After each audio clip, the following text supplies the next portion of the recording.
electric bana om long ni zana hei motorina suwa electric ban hi ai zingka tang kan buaya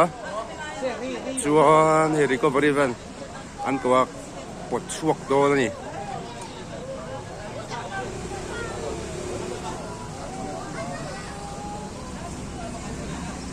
asun na khop mai electric ban te hi ka son a thep mo ko chuanin a bul ku chuak vek bok ani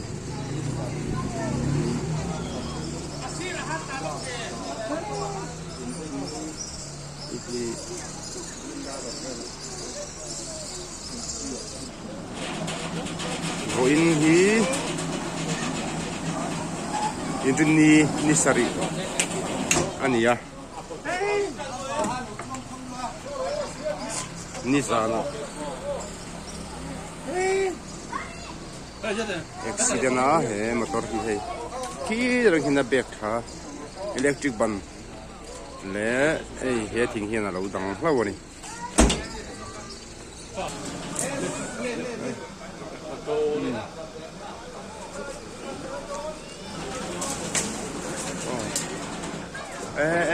mà po càng lốp lốp mày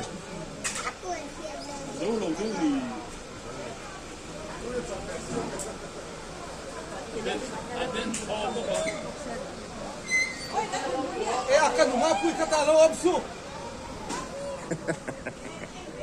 kata omsu aten kalai takha inumi karo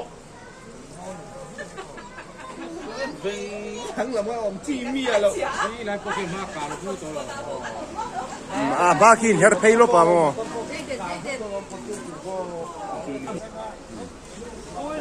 nụ xấu mèo rồi nhỉ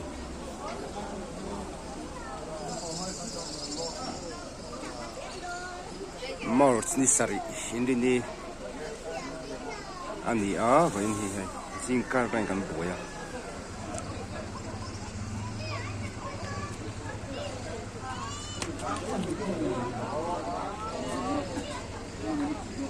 à và này khóc mê liếm lâu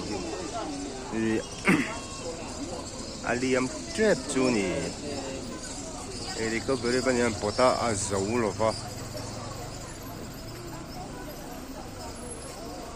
buổi thác khóc mày